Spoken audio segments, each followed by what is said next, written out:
Well, the Atlantic hurricane season is here, and this year officials expect it to be fairly typical, predicting 5 to 9 hurricanes, with as many as 4 of them becoming major storms. But if we learned anything from last year, it only takes one to make a big impact. Hurricane Ian topping the list for being the most destructive.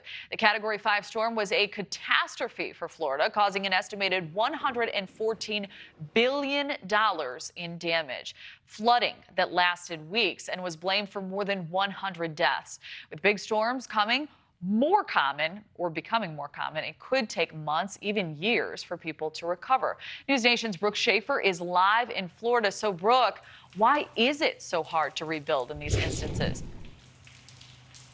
Yeah, well, keep in mind, Kelly, when we are talking about a major hurricane, it brings with it not only dark clouds and rain like we're seeing right now, but also powerful winds, and it can leave destruction for miles. To give you a better idea, we brought you here to Florida International University's Wall of Winds. This is a hurricane simulator right here in the heart of South Florida.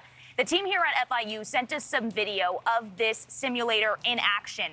It can mimic the force and conditions of a Category 5 hurricane with winds over 157 miles per hour. And it helps to give us a better understanding of the kind of damage we see with major hurricanes.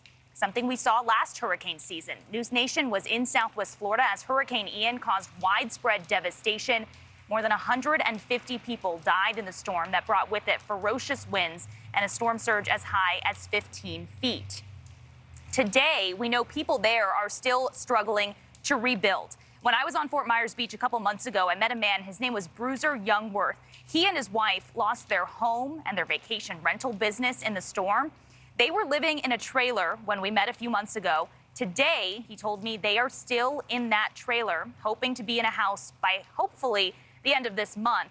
I was texting with him today and I asked him if he's been able to get any money for repairs. He told me not much, that the bank is not being very cooperative. And he is not alone, unfortunately. The State Office of Insurance Regulation estimated the total insured loss from Ian in Florida was almost $14 billion. As of March 9th, more than 143,000 claims were still open. A lot of people, of course, eager for progress. It's really been hard on her. It has. I have not handled it as well as he has. Right now, I think it's the anxiety of making something happen before the next hurricane season comes up. Because, of course, there is that added layer of beating the clock, if you will. Hurricane season starts today, June 1st. It goes for the next several months. And NOAA predicting that we could see up to 4 major hurricanes. Kelly? All right, Brooke Shaffer, thank you for that report. Thank you for watching. Go to newsnationnow.com to find NewsNation on your television provider. And don't forget to click the red subscribe button below to get more of NewsNation's fact-driven, unbiased coverage.